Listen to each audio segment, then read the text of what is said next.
vamos a hablar de los momentos que debemos utilizar cuando realizamos una lectura. En esta ocasión vamos a hablar solamente del primer momento, que es el antes de leer. Bueno, como sabemos, la lectura es un proceso que implica ciertos pasos para poder llegar a la adquisición del conocimiento y a la comprensión de lo que estamos leyendo. En realidad eso es lo que nos tendría que importar, comprender de verdad lo que estamos leyendo, ya sea un párrafo, en una hoja o incluso ya en un capítulo de un libro o de un texto mucho más avanzado. Recuerda que hay tres tipos de textos, por ejemplo, el texto científico, el texto literario, el texto informativo. En base a ellos, siempre vamos a aplicar estas estrategias de lectura. En el primer momento, que es el antes de leer, vamos a empezar primero por plantear un objetivo de mi lectura. Vamos a plantearlo siempre haciendo estas dos preguntas. ¿Qué tengo que leer y para qué voy a leer? Siempre que yo tenga un texto, me voy a plantear estas dos preguntas. El qué tengo que leer. Por ejemplo, si es un texto de filosofía, entonces voy a resolver la pregunta contestando de la siguiente manera: el texto que habla sobre la definición de filosofía. Y me voy a centrar en eso. ¿Qué tengo que leer? Un texto que habla sobre la definición de filosofía. Y ya con eso me va a permitir el plantear un objetivo, no perder tiempo, ubicar qué es lo que necesito saber de esa lectura. Y me dice la siguiente pregunta: ¿para qué? ¿Para qué lo voy a leer? En este caso, no es que tú pongas para hacer la tarea o para pasar un examen, no. Es específicamente qué se te está solicitando de esta lectura. ¿Qué te están pidiendo? Si te están pidiendo que de ella hagas un mapa conceptual, si te están pidiendo que localices o identifiques la evolución de la filosofía a través de la historia, entonces te centras en eso. ¿Para qué? Para ubicar cuál ha sido la evolución de la filosofía a través de la historia. Para eso me lo dejan leer. Y voy a centrarme en lo que busco de esta lectura. Si yo respondo a estas dos preguntas, esto me va a permitir ganar tiempo, no perderme en las actividades que tendría yo que realizar para comprender mejor un texto. No es lo mismo leer para presentar un examen que leer para hacer una exposición, o por ejemplo para resolver solamente un cuestionario, o para hacer un mapa conceptual, o para trabajar en equipo. No son las mismas actividades. Quizás en algunas tenga que invertir mucho más tiempo.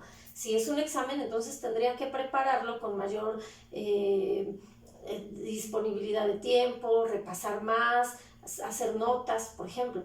Si es una exposición, tal vez tenga yo que entenderlo y ensayarlo varias veces para poderlo exponer en el público. Y así sucesivamente, cada objetivo nos va a definir la serie de cosas que yo tengo que realizar para comprender mejor mi lectura. Por eso es tan importante el qué y el para qué.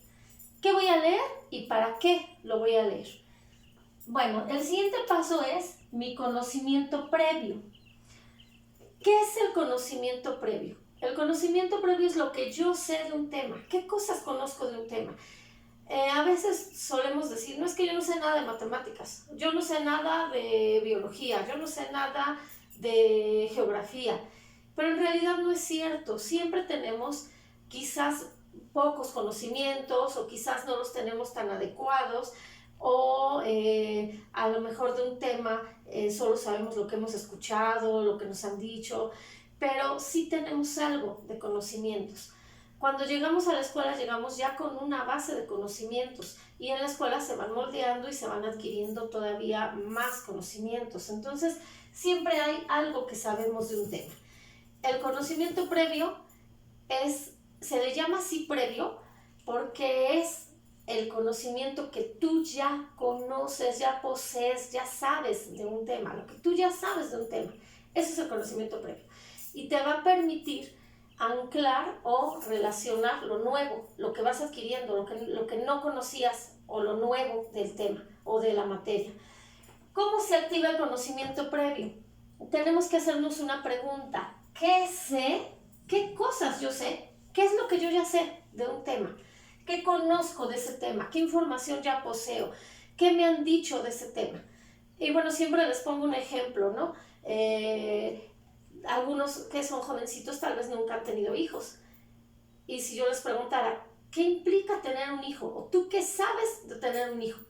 Y me pueden decir, bueno, es que yo sé que hay que ser responsable, que hay que darle de comer, que hay que llevarlo al médico, que hay que atenderlo, que hay que cuidarlo, hay que bañarlo, todo eso lo saben, pero no porque lo hayan vivido, lo sabemos porque lo han escuchado, porque se los han contado, porque les ha tocado cuidar a un bebé, a un hermanito.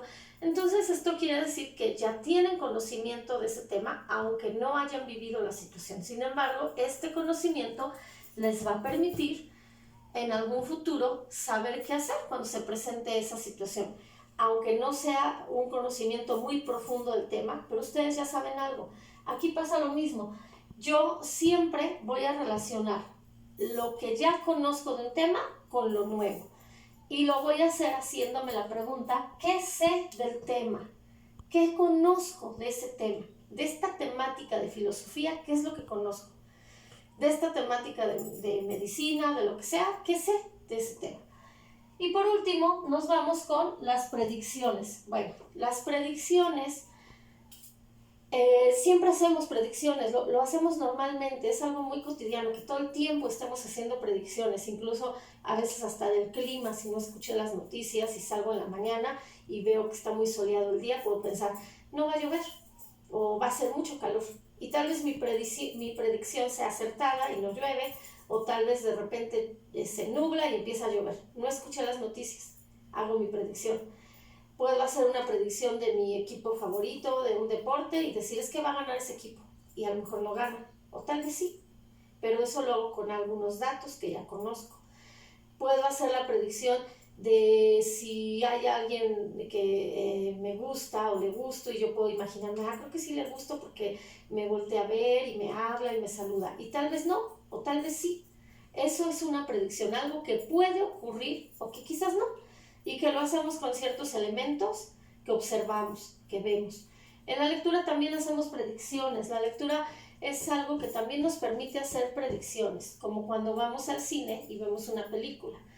Podemos imaginar de qué va a tratar con los cortos de la película, con las imágenes, con las reseñas, con lo que hemos escuchado, que por ejemplo hacen sobre la película, algún análisis o alguna crítica, y eso me va a dar pauta que yo me imagine de qué va a tratar. Entonces, bueno, así como lo hacemos en el cine o en alguna película, pues lo mismo se hace en la lectura. Hay predicciones que yo puedo realizar. ¿Cómo se hacen? Las podemos hacer muy fácilmente. Con el título, con los títulos de los textos, ya me puedo imaginar o suponer de qué va a tratar. Los subtítulos, si es que mi lectura tiene subtítulos. También otro elemento son las imágenes, si cuenta con imágenes, y gráficas o datos que me permitan imaginar o suponer de qué va a tratar el texto.